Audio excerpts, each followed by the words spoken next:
ఉద్యమకారుల ఆత్మగౌరవ సభకు ముఖ్య అతిథిగా వచ్చేసినటువంటి తెలంగాణ జాగృతి రాష్ట్ర అధ్యక్షురాలు శ్రీమతి కల్వకుంట్ల కవిత గారికి మరియు వేదిక మీద ఉన్నటువంటి ఆయా ఉద్యమకారుల సంఘాలకు మరియు వేదిక మీద ఉన్నటువంటి 33 జిల్లాల నుంచి వచ్చినటువంటి ఉద్యమకారులందరికీ కూడా పేరు పేరున ఉద్యమాభివందనాలు తెలియజేసుకుంటా ఉన్నాను.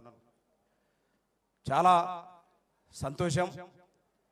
అనేక దశాబ్దాల కళ తెలంగాణ రాష్ట్రం ఏర్పడితే కొన్ని దశాబ్దాల నుంచి తెలంగాణను ఆంధ్రలో కలపడానికంటే ముందే పోరాటాలు జరుగుతూ తెలంగాణని ఆంధ్రలో కలపొద్దని పోరాటాలు జరుపుతూ వాళ్ళ కలయికతో తెలంగాణ సమాజానికి మొత్తం ఆత్మగౌరవం దెబ్బతింటే ఈ తెలంగాణలో ఉన్నటువంటి వనరులని నీళ్లు నిధులు నియామకాల పేరిట దోపిడీ జరుగుతుందని చెప్పేసి సబ్బండ వర్గాలు పోరాటం చేసి అనేక త్యాగాలు చేసి తెలంగాణ రాష్ట్రాన్ని ఏర్పాటు చేసుకుంటే ఏదైతే ఉద్యమ పార్టీగా టిఆర్ఎస్ పార్టీ నుంచి మొదలుకొని బీఆర్ఎస్ గా మారేంత వరకు పార్టీగా కూడా ఉద్యమ పార్టీగా కూడా పోరాటాలు చేసిన తర్వాత అధికారం లేకొచ్చిన తర్వాత నీళ్లు నిధులు నియామకాల పేరున వచ్చినటువంటి రాష్ట్రంలో స్వరాష్ట్రంలో అవి పూర్తి స్థాయిలో అమలు కాకపోగా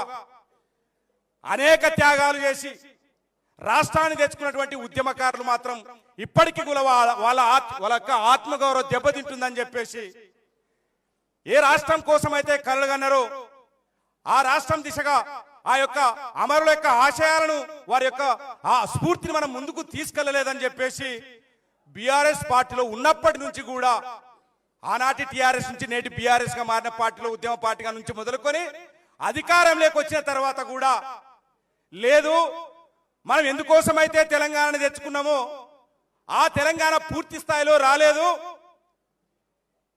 ఈ రాష్ట్రం లోపల ఉద్యమకారులకు న్యాయం జరగలేదు, బీసీలకు న్యాయం జరగలేదు, ఎస్సీలకు న్యాయం జరగలేదు, మహిళలకు న్యాయం జరగలేదు అని చెప్పేసి పార్టీలో ఉంటే ప్రశ్నిస్తా ఉంటే అనేక మంది కుట్రలు చేసి ఒక కుట్రపూరితంగా నీవు మీ యొక్క పరిధిలో ఉండాలని చెప్పేసి ఒక కుట్రపూరితంగా కొంత దుష్ట శక్తులు కలిసి ఈనాడు ప్రభుత్వం యొక్క పెద్ద ఎవరైతే ఆనాడు ఉన్నాడో ఎవరైతే పార్టీ చీఫ్ ఉన్నాడో ఆయనకు అనేక రకాలుగా అక్క గురించి చెప్పి బయటకు వచ్చిన తర్వాత బయటికి గెంటేసేటట్టు చేసిన పరిస్థితి ఒకవైపు.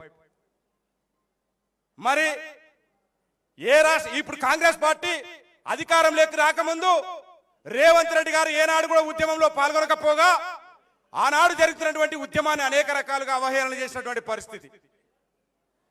ఎలాంటి ఉద్యమ చరిత్ర లేదు, ఉద్యమ ఆకాంక్షలు తెలియవు, కానీ ఖచ్చితంగా దొరలు దొరలు దొరలు అని చెప్పేసి రాష్ట్రంలో ఉన్నటువంటి బీఆర్ఎస్ పార్టీని గద్దెదించి తెలంగాణ ఉద్యమకారులను గుర్తిస్తాము, వారి ఆచారాలను ముందుకు తీసుకెళ్తాము, ఖచ్చితంగా వాళ్ళ యొక్క కృషికి సంక్షేమానికి మేము కృషి చేస్తామని చెప్పేసి వచ్చినటువంటి రేవంత్ రెడ్డి గారు, అధికారంలోకి వచ్చినటువంటి రేవంత్ రెడ్డి గారు కనీసం తెలంగాణ ఉద్యమకారుల గురించి కానీ తెలంగాణ రాష్ట్ర ప్రజల గురించి కానీ ఎస్సీ ఎస్టీ బీసీ మైనార్టీ వర్గాల గురించి కానీ ఇక్కడ మహిళలకు జరుగుతున్నటువంటి అన్యాయాల గురించి కానీ పట్టించుకోకపోగా తెలంగాణ రాష్ట్ర ప్రజలు ఒక అయోమయ స్థితిలో ఎదురు చూస్తా ఉంటే గత పార్టీలో మాకు న్యాయం జరగలేదు, గత ప్రభుత్వంలో నేడు ఏర్పడినటువంటి ప్రభుత్వంలో మాకు న్యాయం జరగలేదని చెప్పేసి ఆశగా ఎదురు చూస్తుంటే వాళ్ళందరికీ కూడా ఒక ఆశా ద్వీపంలాగా ఈరోజు తెలంగాణ జాగృతి రాష్ట్ర అధ్యక్షురాలు మన ముందరకు వచ్చినటువంటి పరిస్థితి. ఈ రోజు ఎదురు చూస్తా ఉన్నారు, మాకు సామాజిక తెలంగాణ ఒక్క కవితక్క గారి ద్వారానే సాధ్యమవుతుంది, ఈ రాష్ట్రంలో మహిళలకు సమాన హక్కులు ఒక్క కవితక్క ద్వారానే సాధ్యమవుతాయి, ఈ రాష్ట్రంలో ఉన్నటువంటి బడుగు బలహీన వర్గాల ప్రజలు ఆశగా కవితక్క గారి వైపు ఆశగా ఎదురు చూస్తున్నటువంటి పరిస్థితి ఉన్నది. ఇక్కడ ఎంతో మంది ఉద్యమకారులు ఆవేదన వ్యక్తం చేస్తా ఉన్నారు.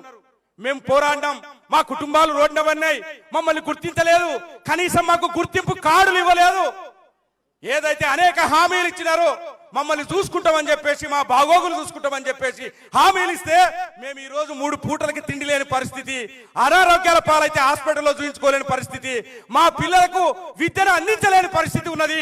అయ్యా, ఈ రాష్ట్రం ఎవరి కోసం సంపాదించినాము, ఎవరి కోసం త్యాగాలు చేసినాము, ఎవరి కోసం మేము జైలుకి వెళ్ళినామని చెప్పేసి ఈ రోజు ఉద్యమకారులంతా కూడా ఆవేదన వ్యక్తం చేస్తా ఉంటే ఈరోజు ఒక ఆశా జ్యోతిలాగా ఈరోజు మనందరి ముందరికి వచ్చి మీ అందరి కోసం మేమున్నామని చెప్పేసి నేను గతంలో పార్టీ అధికారంలో ఉన్నప్పటి నుంచి కూడా ఉద్యమకారుల గురించి ప్రశ్నిస్తానే ఉన్నాను. ఇక్కడ బీసీ ఎస్సీ ఎస్టీ మైనార్టీ వర్గాల గురించి ప్రశ్నిస్తూనే ఉన్నాను. ఖచ్చితంగా అక్కడ అడగలేని న్యాయం చేయలేని పరిస్థితుల్లో ఉంటే ఈ రోజు బయటకు వచ్చి నేను మీ ముందుంటాను, మీకోసం పోరాడతానని చెప్పేసి మన ముందుకి శ్రీమతి కల్వకుంట్ల కవిత గారు ఈ రోజు రావడం జరిగింది. చాలా సంతోషం. ఇకనైనా తెలంగాణ ఉద్యమకారుల ఆకాంక్షలు నెరవేరాలని, ఇక్కడ ఉన్నటువంటి యువత ఆకాంక్షలు నెరవేరాలని, ఈ రాష్ట్రంలో మహిళల యొక్క సమాన అవకాశాలు రావాలని, ఈ రాష్ట్రంలో ఎస్సీ ఎస్టీ బీసీ మైనార్టీలకు దక్కాల్సిన వాటా దక్కాలంటే కూడా ఖచ్చితంగా మీలాంటి వాళ్ళు మా ముందుకు వచ్చి మమ్మల్ని చూసుకొని మాకు ఒక ఆశా ద్వీపంలా ఈ రోజు రాష్ట్రంలో కనిపిస్తా ఉన్నారు శ్రీమతి కల్వకుంట్ల కవిత గారు.